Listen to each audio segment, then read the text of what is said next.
We want to start right at the top of the hour. So welcome.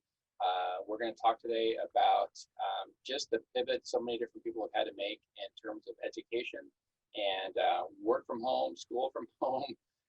It's a crazy world, and the whole thing's been turned upside down, right? And so a lot of people all over the country are scrambling to try to figure out how to make this work. Our guests today, our partners are Sylvan Learning, and they are, you probably know a little bit about them. I'm going to ask them to share their story, but you probably know at least enough about the brand to know that they are kind of the experts when it comes to education, and really just education from a really creative standpoint, and knowing how to address the needs of our students, and certainly the different challenges that they face in those different environments. So if we could flip to the next slide, I'm just going to introduce our different speakers that are kind of on the panel. John's actually the CEO with Sylvan Learning, so he's actually in corporate office in Baltimore today. So is Emily. She's in Baltimore. She's the VP of Education.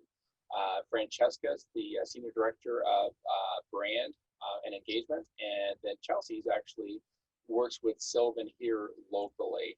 I'm Troy Redstone, of course. I am just the moderator today. This is so far outside of my expertise, but I'm happy to have these guys here as guests. So if I could have each of you introduce yourselves maybe and tell us a little bit about like what you do exactly with Sylvan, and maybe even answer the question of how long you've been in education. That might be interesting for our audience to know as well. Great, Troy, thank you.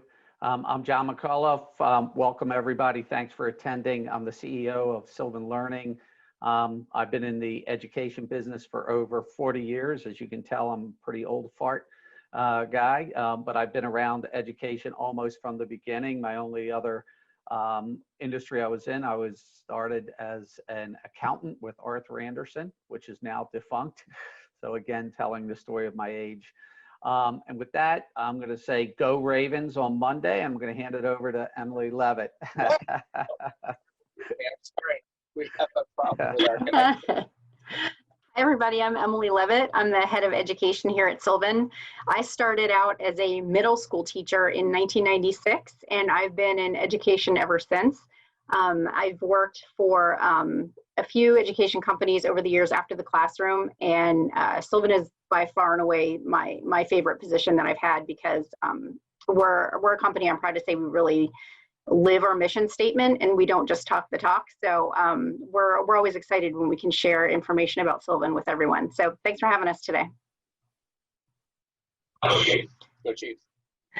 And my name is Francesca Mulbauer, and I am on the marketing team, and I just try to engage moms and parents every day and try to tell them about Sylvan in different ways.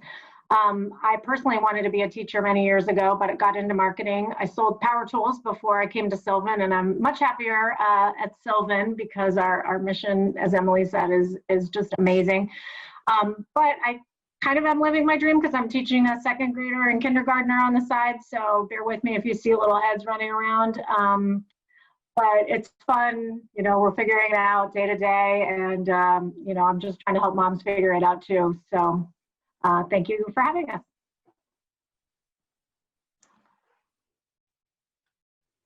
And Chelsea, you're on mute.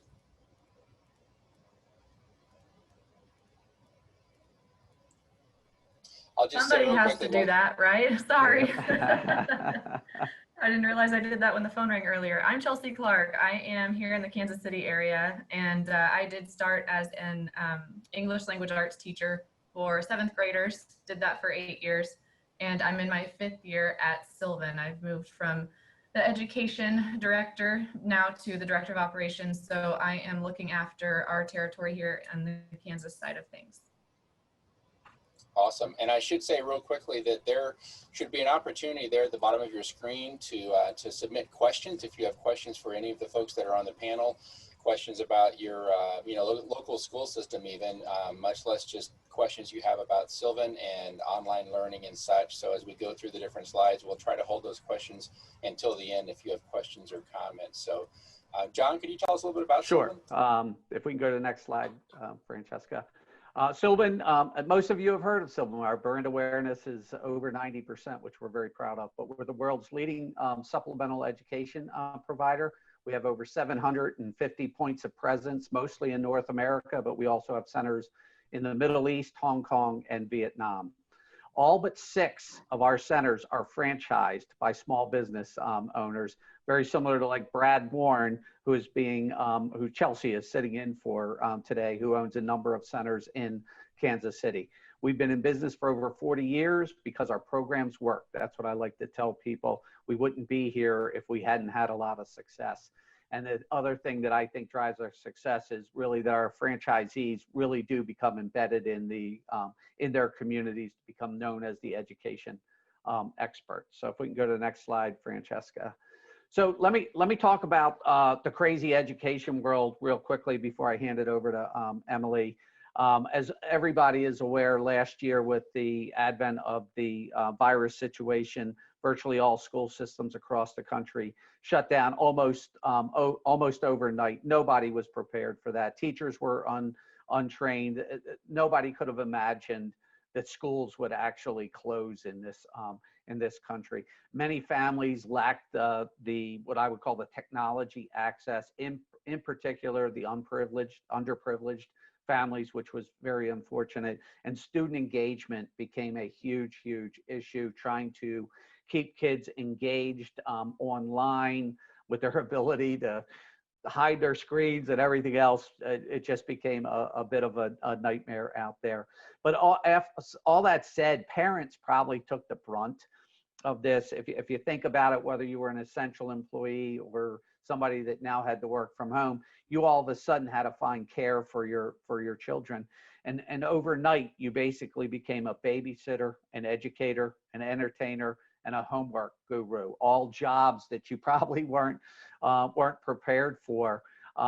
Luckily, summer came fairly quickly. People got to adjust to a certain degree, but we're now back in back to school season. And unfortunately, the school systems aren't quite as prepared still. And it's become an employer issue, if you want to think about it that way. And the reality is the employers, you all want your employees engaged, you want them productive, yet at the same time, they're dealing with all these issues again. And we've seen more and more employers stepping up and saying, what is it we can do to help our employees stay engaged? So we're going to talk in a little bit more detail about the situation and some of the things that you might be able to do about that. With that, I'm going to hand it over to Emily. Thank you. All right, so if any of you are parents, this is not news to you. If you don't have school-age children at home, this might be a really interesting peek into what your working families' schedules are like right now. The amount of touch points that you have to get your child through the school day is pretty time consuming. So for example, the image with the green on it of the calendar, that was my week last week. And that on certain days, I have to get up and make sure everyone is logged in where they're supposed to be and on task no fewer than 18 times a day, and still try to find time to do my job. It's not easy at all. I don't know any parent around who is saying that they're loving remote learning and having a great time with it. It's been a struggle for everyone. And I think one of these schedules also might be Francesca's. Like we're both living it, which gives us a really good and unique perspective to help create solutions that really fit, because we know what we need as families. And so we're happy to be able to translate that into support for our Sylvan families too. Now, remote learning comes with, there are some pros, but there are also some things that make life a little harder for kids. For example, kids with ADHD or any kind of learning disability are going to struggle to get the support they need. It's harder to focus when you're sitting and looking at a computer screen all day versus having a teacher next to you can interact with. And speaking of interaction, the social isolation is really hard. I see when my kids log on, their faces light up, not because they're excited to do their lesson, but because they see the other kids on the screen, and they haven't seen them in 6 months. So that social isolation is hard, and seeing them on the screen perks them up a little bit, but it's definitely not the same as being able to see and spend time with their friends. So for parents who are in this situation, we have some advice. And these are things that we have tried out in our own homes and put our educational expertise behind. So we wanted to share them with you today if you have kids at home or know people who do. The first step is to have a dedicated learning space. I think I did kind of what a lot of people did in the spring, which is to think, it's a couple months, we'll set them up at the dining room table. I don't want to rearrange my whole house just for, to make this work just for a few months. It'll be fine. And turns out not fine. Children really need a dedicated place to feel like they are learning. This is my learning place. This is where I have school, and it is separate and distinct from the rest of the house. If you have a home where you still have to have it at the dining room table, totally fine, but just make sure it's distraction free, and then it gets packed up and put away when you need the table and brought back out when you don't. Really, it's almost like, adults who are living their life in sweatpants these days, because you only have to be presentable from like the neck up. But if you dressed for the occasion, you feel better. You're more on top of your game. And it's the same for the kids. The casual space, letting them hang out on their bed with the laptop is not going to cut it. They really need a space to make learning happen. All right, next slide. Okay. Make sure everybody has their schedules and knows where they're supposed to be. If you have middle school or high school students, odds are they can probably figure out where they're supposed to be when on their own. Middle school, maybe they're, organizationally sketchy sometimes. But if you know where everyone's supposed to be, then you can help make sure everyone's on track. So I put, as you saw a couple slides ago, I put my work calendar on top of their school calendar. So I knew when I might have to jump up away from work and, log somebody in, and that way I could plan the best I could, important meetings around that to limit my distractions. But it was also a good way for me to know that the kids were on task and they were doing what they were supposed to do. If you can color code it, even better, and just have that schedule posted where your child can see it and access it throughout the day. A family calendar is important to have too, because on top of all of the class craziness and the work craziness, we still have life, life goes on. So you still have doctor's appointments or things you need to go pick up, or, things like that. And try to write everything down in one place as best as you possibly can to keep the family organized. I'll say I have better days than others at this, but it really gives you a better view of how you need to manage that day for your house and for your kids.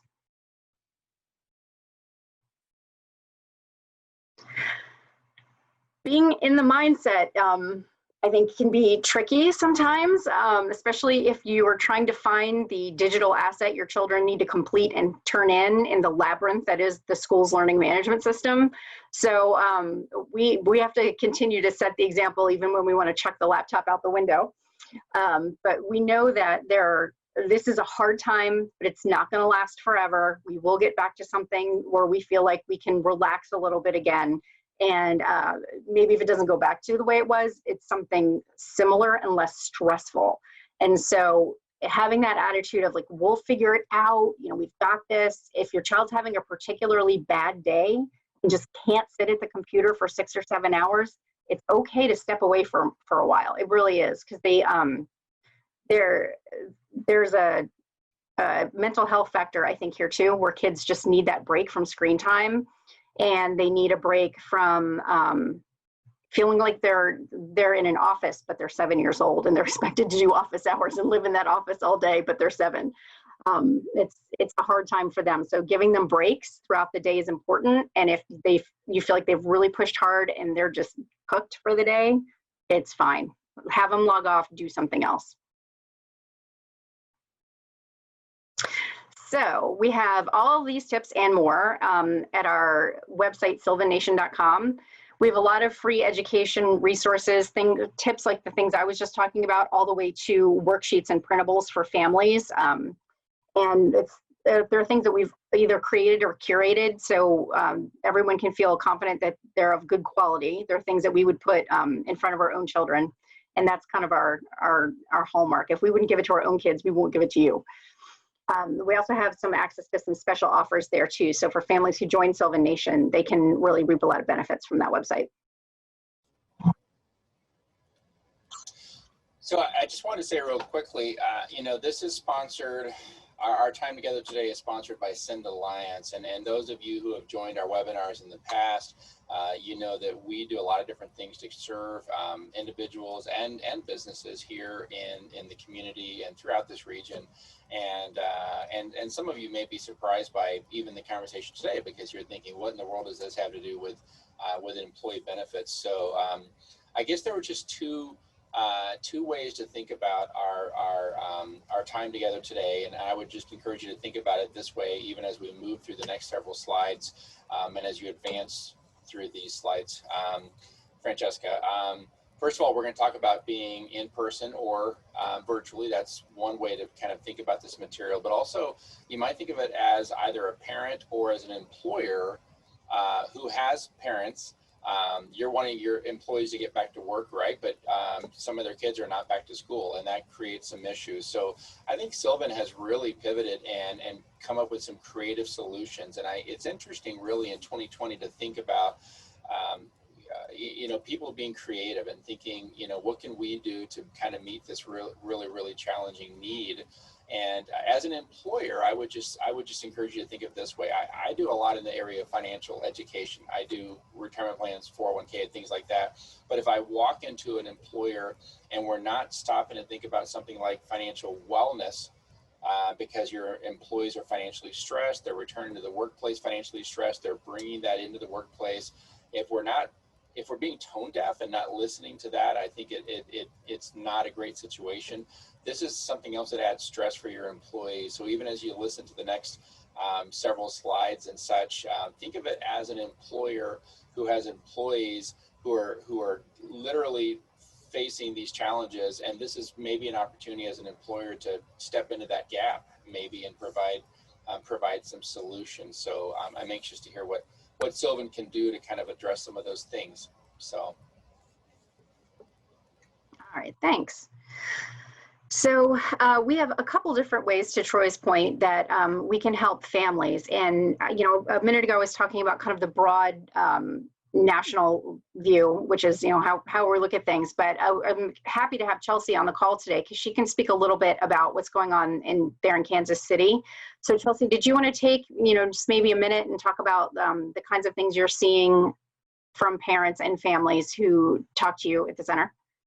Yeah, definitely. I think it's very complicated. Even in one single town, there can be 4 different districts and they're all doing different things. So I'm hearing all of it, and it changes weekly as well. So what parents are trying to deal with is we have some schools, especially the smaller ones, that are completely face-to-face and have been since August. We have some schools that didn't do anything until September 9th. And that was kind of a local state decision that some districts, or it was a state idea that some districts followed.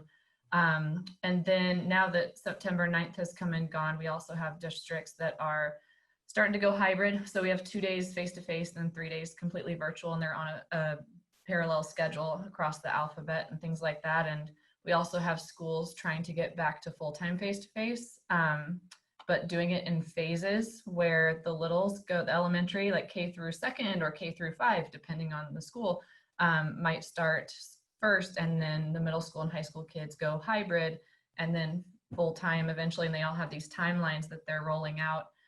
But I really think it's such a moving target in terms of, and I am looking across the footprint of an entire community, whereas each family that I work with is truly just, they're in their school district and trying to reach out and see how we can help. And so we can help all of those different scenarios. Is the great thing is we have support and instruction for during the school day, and as well as our bread and butter personal instruction in the evening and Saturday morning. So we're really kind of hitting on all of that, just kind of dealing with the ebb and flow with each participant. And that's another thing that we do, is just make sure that we are serving that one family. So whatever's going on with your one family, we are along the ride with you and just putting the pieces together with you along the way. So I don't know if that's exactly what you wanted. I can talk about it. Yeah. Okay. Yeah, that's good. Yeah. And that's a good segue to the next part. So thank you. Mm-hmm. All right, so Chelsea mentioned help during the day and help after school. So we have something we're calling School Support at Sylvan, which is kind of self-explanatory in the title, which is great. But it's an in-person solution to help kids through their school day when the parents can't do it. So, for example, I have 2 sons in elementary school. They're going to their local Sylvan in the mornings, and the teacher at Sylvan is logging them into their classes, making sure they're where they're supposed to be, helping them find their assignment in the LMS. I gave the teacher all the usernames and passwords so they can go into the school system and find it and make sure stuff gets turned in. So that way, I don't have to do that throughout the day, and I can just log on at night and just make sure all the assignments got done and turned in. It's free of distractions, which is wonderful because I've done this with Sylvan in the morning, and then sometimes for various reasons I haven't been able to take them. And I have to say, like, the distractions at home are unbelievable, and to just be able to have them sit at a desk, socially distanced with a teacher to help them through the day. It's a night and day difference in how much they're learning and how much more free time I have to do my job. So we're following all of the safety protocols. We take temperature checks, and everyone has to wear a mask, and we have a limit on the number of people who can be in the center at any given time. And so I feel pretty confident that everybody's safe when they're there, which is a good thing. Sorry, Francesca, I'm messing up your flow. All right. So we really want to help our kids stay on top of their learning the best that they can. So there's been some research done that was able to project how much learning loss that the nation's children would see from COVID, because there is a normal backslide through the summer months. It happens every year to most kids. But if you couple that with being out 2 or 3 months in the spring and then going back virtually, which has been kind of a mess in some places in this fall, you're looking at kids who haven't had in-classroom consistent instruction in 6 months and counting. So the projections from researchers that they have published so far is that we can expect children to lose from COVID plus summer about 9 months worth of reading knowledge and a full year of math. And that was just taking into account spring to the end of summer, and we're not finished yet. So our kids are going to really need a lot of support. And there was an article in a local newspaper in Tennessee this morning that was talking about a particular school district where the kids are back, they've done their fall benchmarks, and what they've discovered is that their 3rd grade literacy rate was 32% to begin with, which is, troubling on its own. But post-COVID, now their 3rd grade literacy rate is 12%. So there are a lot of kids who are going to need a lot of help for a while. So we're hoping that this solution can be a boon, not just for parents, but for the kids as well. All right, so here's how it works. So we offer full or half day, and we will have regular school hours. So for example, if the kids have to be online by 8:30, the center will be open by 8:30 to make sure that they can sit down and get going in time. And we have a 6-to-1 ratio. So we'll have a learning coach there, a teacher, and an aide will also be there if there are more than 6 students. So there's up to a 12-to-1 ratio. But the children will be working on their own work. They'll still be seeing their own teacher through Zoom or Google Meet or whatever it is. And then the Sylvan staff member will be there to make sure that everything's going the way it should. All of our coaches are professional and trained, and they're there to encourage the students and keep them moving. We also give them really fun breaks. My kids come home talking very highly of Mr. John and the socially distanced races they got to run through the center, so they get to do a little more on their breaks and have a little more fun than usually what I can provide for them when they're here with me, because I'm busy, I can't do it. So typical school support is really flexible. Like we said, it's aligned to the school schedule. So if there's a time where the students can do independent work, we'll help them with that. We really pair it to each kid's needs. So if we have children in the center from 3 different schools, we can manage 3 different school schedules, or 2 public and 1 private, we can handle that too. That's something that we're used to doing even without COVID. So we can be really flexible to make sure that we're targeting what each family needs. So, talking ahead of my slides. So we do, again, have a lot of safety precautions. We have gallons and gallons of hand sanitizer waiting for folks, but we do, we do above and beyond the current recommendations to keep our centers safe, right down to all devices are clean before and after use. If they use any of our devices, we want them to bring their own devices in as a course for the school support, just to make sure that they can get in on their own systems, just like they would at school and the whole thing. And we keep all of their personal materials in separate bags to avoid kind of cross-household contamination. So we're really kind of going the extra mile to make sure that the centers are safe. Masks are always required. The students and teachers are safely distanced 6 feet apart. And we also have safety shields to have an additional layer of protection between everyone. All right, so now we're going to switch over to online tutoring, which I believe, is this Francesca? Are you picking up here? All right, thank you. Thank you. Actually, as Chelsea mentioned, our tutoring, which is what we're really known for, this can be done online, but it can also be done in person. A lot of people are coming here after school hours to the centers in person, one sec. Sorry.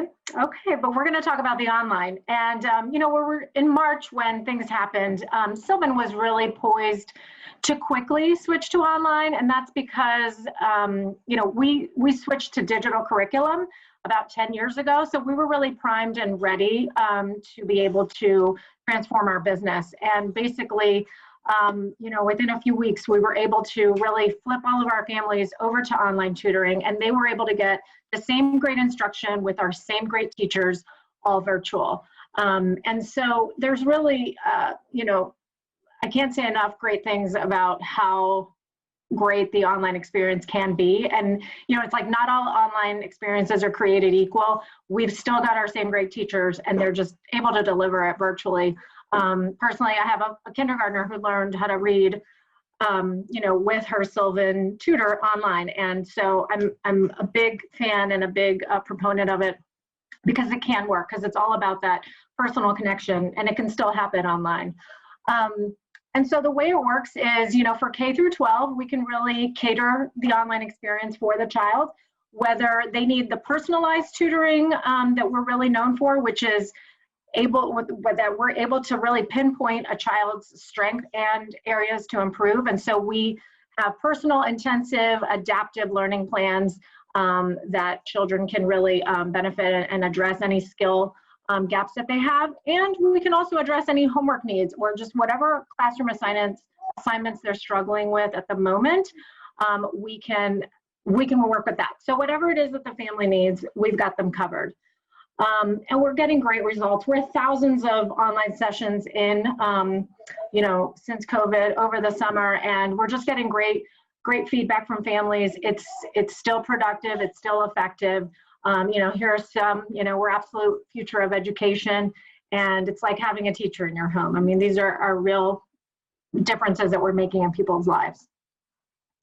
We have two other things I wanted to talk about. One is online classes, and as Emily kind of mentioned, with the loss that happened in the spring, there were a lot of kids that, just weren't able to finalize their curriculum, and then with that summer learning loss. So these classes are really geared towards giving students a foundation. And so, whether it's math or reading, we ensure that kids have the fundamental skills to be able to succeed in their grades. So this is something that we're also doing. And then finally, we have prep. So we've been doing SAT, ACT prep for many years. And, although there's still, changes happening monthly, weekly with the SAT, ACT, we've got teams covered with preparing. And again, they can do that in center or online. All right, thanks, Francesca. I'll finish up with a couple of slides. And again, thanks everybody for listening. And by the way, you can see that Francesca and Emily drink the Kool-Aid. They have their own kids at Sylvan, which is true of many, many of the employees at Sylvan, which we're very proud of. They're very mission-driven people. They get a lot out of the fact that we do really good things for kids around the globe on there. Emily had mentioned Sylvan Nation. Highly encourage everybody to log on to understand there's an enormous amount of information out there, blogs, education articles, tips, as Emily just went over, to handle the virus situation. And there's also a lot of other marketing materials that describe some of the services that we have. And part of that is what it would be available if your company was interested in doing some kind of benefit package there. So if we could go to the next slide. I want to close by talking a little bit about what we've seen happen here, what I would call business-wise. When we started school support at Sylvan, we geared that towards the individual consumer, because that's what our business historically has been, where we market to consumers who come into Sylvan. But we soon found out, I guess through people who had saw the information, we had a number of companies actually contact us to say, hey, they would be interested in providing this benefit for their employees. And I think this request, they came in two different categories, which you heard a little bit about today. First was support during the day for their employees, and it would be in center, and that's most of the bigger companies came to us, especially companies that had essential employees, where they felt like an in-center experience would be best. It'd be someplace where their employees could take their children to make sure that they got logged in, they were engaged, they got homework support. So that was the first big category that we saw. And then the second, which Francesca talked a little bit about, is many of the employers approach us about virtual tutoring, what I would call after the school day. And that tutoring could be virtually, which is predominantly how people asked for that service to be delivered, or it could be in center also. So I think there's Sylvan, I forget who was talking about it. I think it was Chelsea. Everybody's different. Every child's different. Every family's different. And that's the beauty of Sylvan. We can customize a program for every individual family or child. So we tried to sort of bucket these services based on request. But the reality is, if you have a problem, we probably have a solution that we can help you with.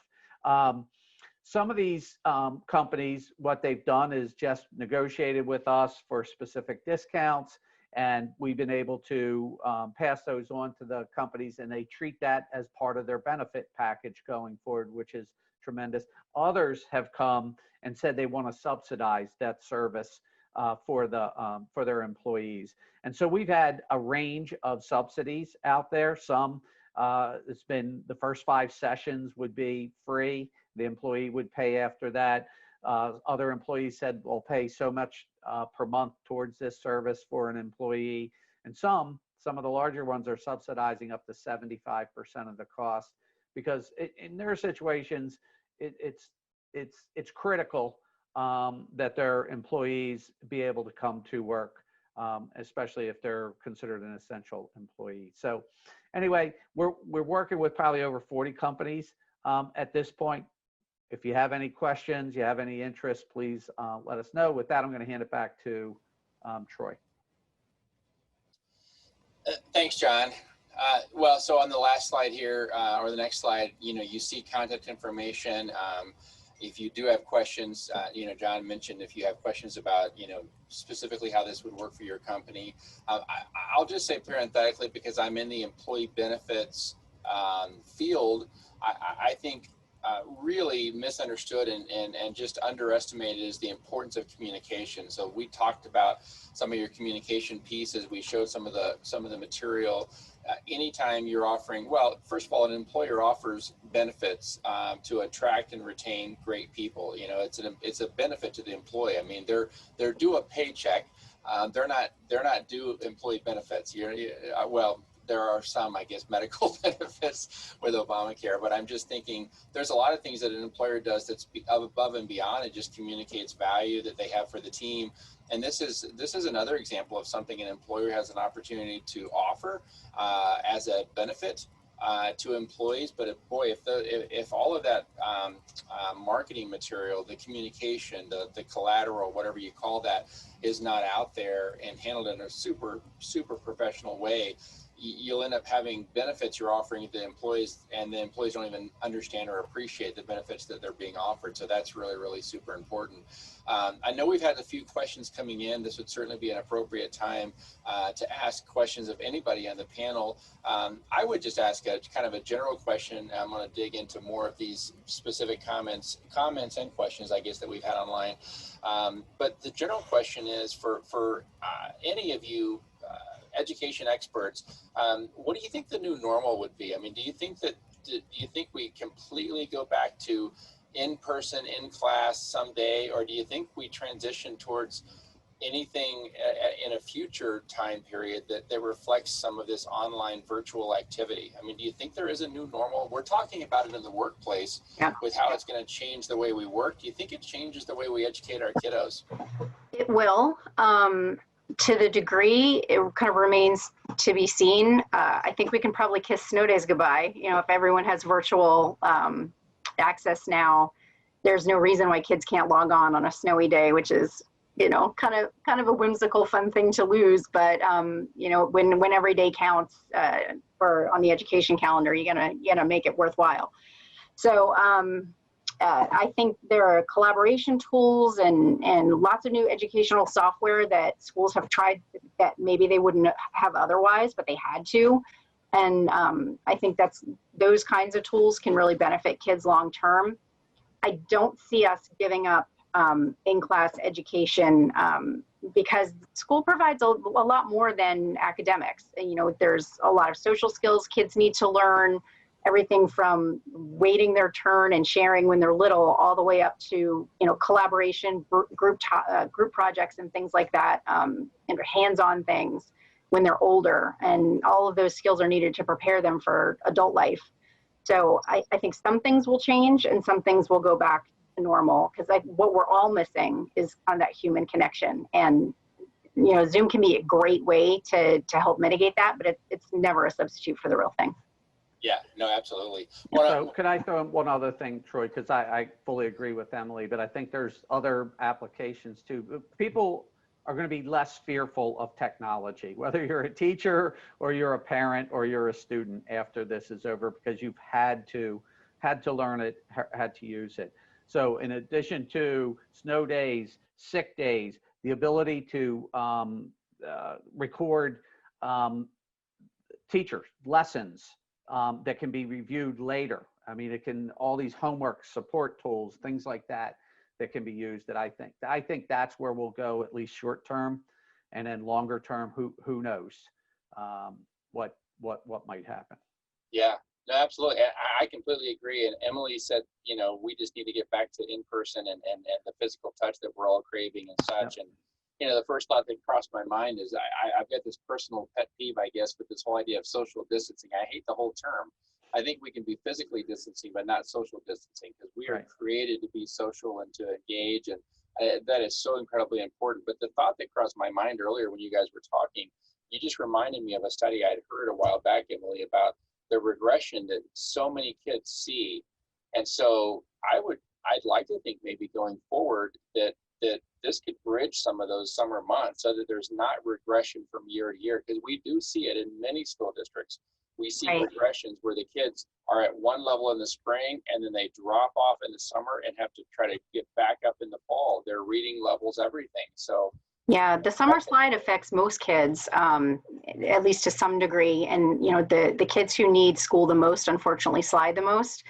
But this slide's going to be really hard to recover from. But we'll help them do it. Well, hopefully one of the blessings of the silver linings in this. We did have a question here is, what is the average amount employers are subsidizing? So you could answer that maybe as a percentage, or how would you address that, John? What's the average amount that employers are subsidizing? So it does, it's all over the map, but I'd say if you want to talk about an average, probably $120 a month for services that employees might want to access related to school support. The big ones, they're subsidizing 75% of the cost. Yeah. Sure. Others try to pay up front and get people in, with the theory of getting people engaged and interested in the service. Others have a theory of, so much per month. That way, if families need more or less, you're still treating each employee equally. So we've seen all of them. Sure.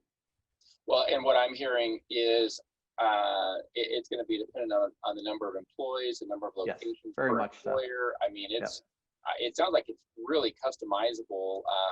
And probably if there's any employers that are on the line or are watching this video later who have questions about it, I would encourage you to reach out. You see the contact information here of everybody. It probably needs to be kind of, everyone is a distinct one-off conversation about Absolutely. how it would fit your particular environment. So I have a comment here. I don't know if it's a question per se, but somebody made a comment. Great points about schedules. We have found with our 11 and 13-year-old, they love seeing the schedule in front of them. It makes them feel more in control and occasionally even allows them to want to work ahead. I said occasionally, with motivation of more free time if they do. I think that's an important thing. If you think about school is also recess and lunch and connecting with your friends, and the easiest thing to do is to be on my kid about get this work done, get this. You gotta build fun into the day, don't you? Yeah, for sure. And I think it's really hard to make home feel like school because it's not going to be school, because to your point, they change classes, they see other teachers, they see their friends, they have breaks in the hallway, they can, they have lunch and recess and after school activities that tend to be, sports or something more physical. And home doesn't provide that. And it's a lot less variety, a lot less social interaction, and they're just sitting on that chair. So anything that we can do to help get them up and about and keep their minds engaged throughout the day and give them those breaks and a little bit of fun they need to get through the days is a good thing. Another question online and home pods, or in this remote learning era, compare and contrast Sylvan's offerings and costs versus what you may know of that option. Pretty labor intensive from what I've heard. For small business owners, a huge challenge for getting back more engaged employees clearly is children learning remotely at home. Are you learning that this is a tool that employers are using both as a win for the employee and a win for the business with a more engaged employee? So I'll try to address the pod question, and then Emily can jump in and correct me where I go wrong. Okay. I think the question was to compare and contrast. Nothing wrong with pods. Pods are great. In fact, we are running 11 different pods where families have contacted us and asked for educational experts to go into the home. I think we have 11 of those instances right now, so we'll provide those. I think the difference in each family situation is a little bit different. As Emily said, you get the ability to child gets out of the home for a little bit of time coming into a center. They'll get to engage probably with a few more kids at a Sylvan center than in a pod per se. And I think that those things are slightly different. If you're a parent that has to go to work, having a pod in your home, I guess if you got the right person, they could be the babysitter and the pod, but that's also another reason to consider Sylvan. Emily, did you want to add anything there? Just that I know I'm biased, but I feel like Sylvan's going to be the better option because we're providing a teacher. So whether we're the teacher for the pod or we're doing school support or what it is, we have certified teachers. Whereas people are trying to do learning pods on their own, and you have one very generous but long-suffering parent who's going to organize everything for everybody. It's better to turn things over to the professionals when you can. And I'm going to turn this back to John in a minute, but to the second part of the question was, you do get better employee engagement because you know that you don't have to worry about it and you don't have to coordinate schedules with neighbors and the whole thing. We'll just take care of it for you. And that anytime you can lift a burden like that off an employee's shoulders is a really good thing. I think I'm sorry. I was going to try to answer the second part of the question, but go ahead. Well, I was just going to say, maybe I'm biased as well, Emily, but I'm really biased towards employee benefits. Okay, so I think in an increasingly challenging job market, you know, people can come to work and do what they're being paid to do. You get that extra 10%, and you differentiate yourself when you're doing that little something extra. And I think employees, I think it's a win-win, because I think employees, they feel cared for and they feel like they're being taken care of with this extra benefit from their employer. I would say if I was an employer and I was competing against another employer, this would help me stand out. I would be distinct and having stepped into a real need that they have. So. Yeah, no, I would 100% agree with that. And the anecdotal feedback we're getting from employees are that they're almost shocked to a certain degree that the employers are willing to step up and help with this problem. By the way, I believe this is a long-term problem. This is more intense short-term, but these kids have lost a lot. To make that up over time is going to take a lot. And I think that education, supplementary education, may go or become like childcare to employers. It's a benefit that differentiates them. It's a benefit that their employees need to be able to be engaged at work. You want employees productive. That's why you give benefits. You want to take burdens off their shoulders per se. And I think this for families with school-age kids, this long term, I think that's a benefit. I know the bigger companies are going to be offering it.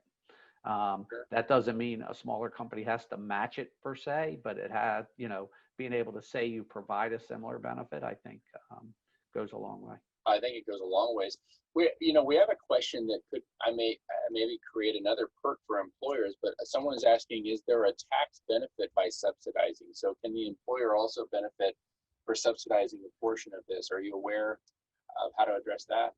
So the answer is, I don't have the distinct answer, but we do know that employers have structured it in a way that the subsidy doesn't have to become taxable for an employee, right? And I think that's what their main focus has been, because you don't want to give them a huge subsidy and then give them a tax bill, right? Sure. That's something you want to be careful with. But I'd recommend everybody look into that individual situation themselves, and how you structure it and set it up, I think makes a difference in how that is handled. We also know, this is not exactly answering your question, but there are discussions about different things if there is another part of the CARES Act, will there be an education component to that? And there are discussions about being able to use 529 plans down the road for supplementary education, not just for college tuition. That's a great point. Yeah. Someone's asking a question about,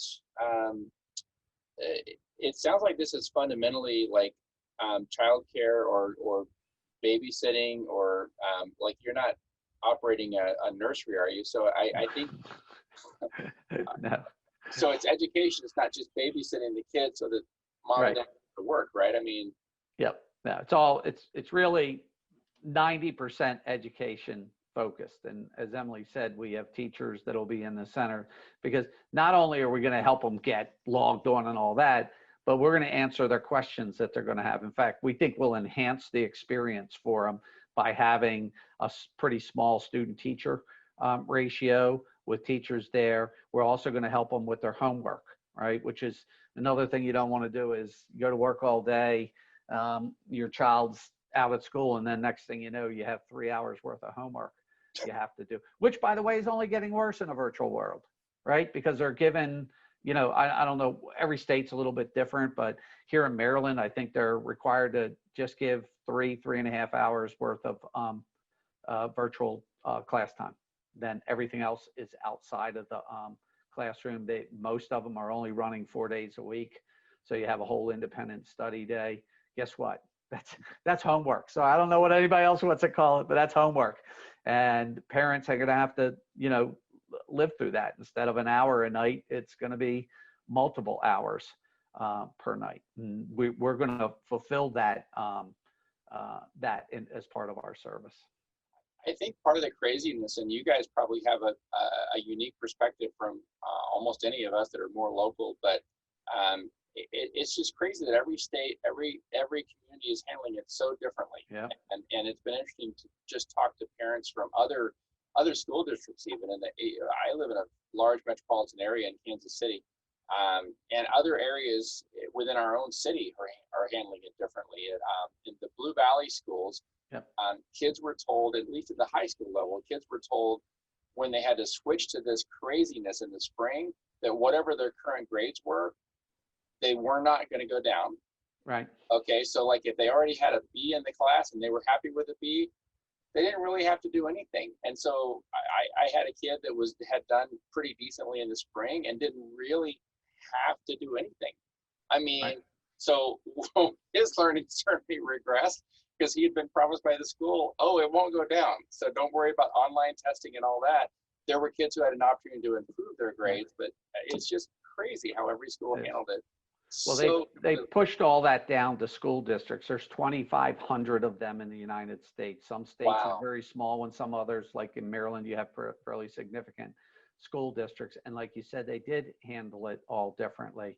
And it's some people handled it pass-fail. Some people handled it like, okay, whatever grade, similar to what you described. Others where you did have to go all the way through the school year, take quizzes and everything else like that. But you know, I have a son who's now a senior, but he was a junior in college at the time.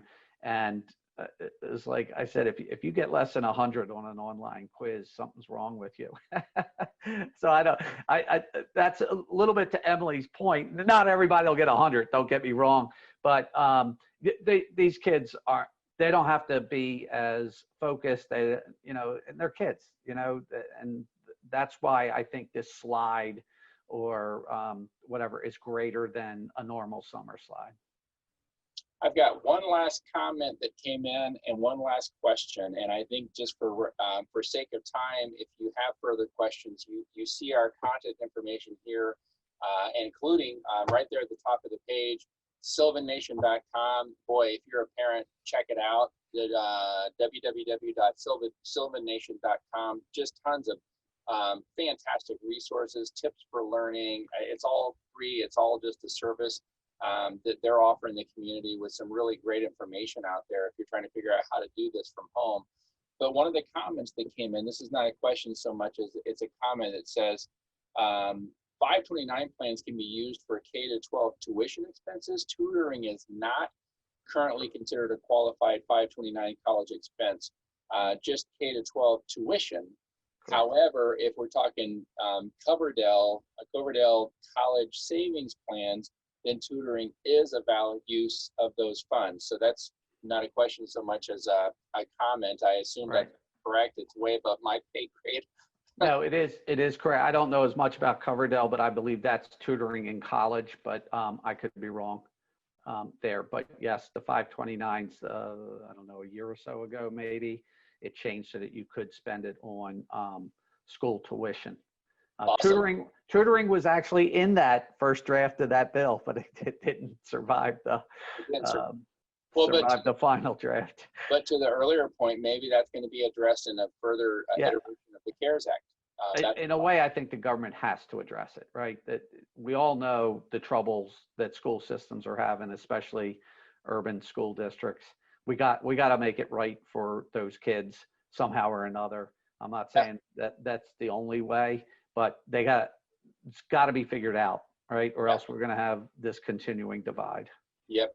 The last question is just one about capacity. So do we have capacity issues if the schools can't handle kids without social distancing, that's my favorite term, and how do you guys handle that same situation? It's almost like if they can't go to school because of these spacing issues, then how do they come into a Sylvan Learning Center? How's that any different? Aren't we dealing with exactly the same issues? Well, we address it. If you would have seen some of the pictures and Emily walked through how we're handling that, each center is running at approximately half capacity so that we do meet all the social distancing, physical distancing requirements. Plus we have the plastic shields, the face mask requirement, and other things like that. But so we're sort of living under the same constraints. What we don't have that the schools have is changing classes, going to lunch, before school, large crowds. Those types of issues are things that make it, I think, more difficult for schools to open than a Sylvan Center. No, that makes sense.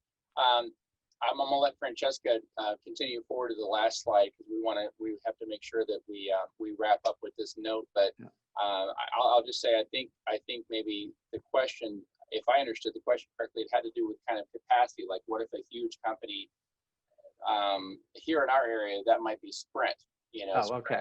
T-Mobile. Yeah. Like if Sprint, T-Mobile said, "Oh, we'd love to do this," that would be a lot of parents, a lot of employees at Sprint that would probably overwhelm A Sylvan Center. Okay, sorry, I misunderstood the question. I apologize. That's how I read it.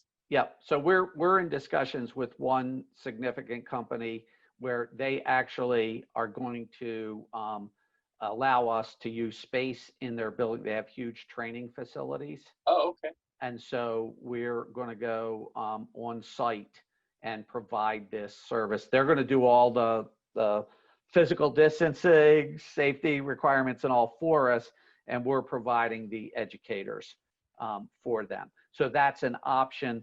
A lot of large companies do have training space available that, and it's convenient, especially if you have a what I call an essential workforce and they have to come to work. It's the ultimate convenient situation, right? You bring your kid with you. And they go off to the facility, you go to work. No different really than childcare in some of these large companies that have a Bright Horizons or something like that on their campus. Sure. Well, so what I'm hearing is that it's really customizable and you guys are super creative. Absolutely. And trying to come up with solutions, and we're all trying to figure this out together. We're all pivoting toward this crazy new normal. Maybe you guys are just a step or two ahead of us. So I think if there's any other questions, please reach out to us. You see the contact information. I do want to mention this has been sponsored by SENDAlliance. If we could go back to that slide. Thank you. And hit forward there. SENDAlliance is a conglomeration of businesses here in the Kansas City area. So there were 4 businesses that sponsored this particular session. And if you could forward one more time, the lawyers want us to make sure that we mention nothing that we've done today was anything other than just for educational purposes. So this was not intended to be financial advice, legal advice, or tax advice. So in particular, there was a question about, is this going to be a tax write-off if I do this for my employees? So I'm not a tax advisor. This is not intended to be tax advice. If you have specific questions, you see how you can reach out to me. There will be a follow-up email to all of us that are part of this session here. But reach out and let us know if you have further questions. And we appreciate you taking some time today. And Sylvan, I so appreciate what you're doing to help kiddos all across the country. You really raised the bar, and we appreciate that you pivoted just a step or two in front of us, and you're helping figure it out because we need that help as parents. So thank you, John. Thank you, Francesca. Thank you, Emily. Go Chiefs Monday night. We should have a little bet going on. I felt better when it was an Arrowhead than I did. Yeah. I might send you a follow-on email. We probably shouldn't spot you quite so many points before Patrick starts to play this time. Yeah. So, hey, thanks for having us. Thank you. Have a great day. Take care. Okay, Bye-bye. thanks. Thank you.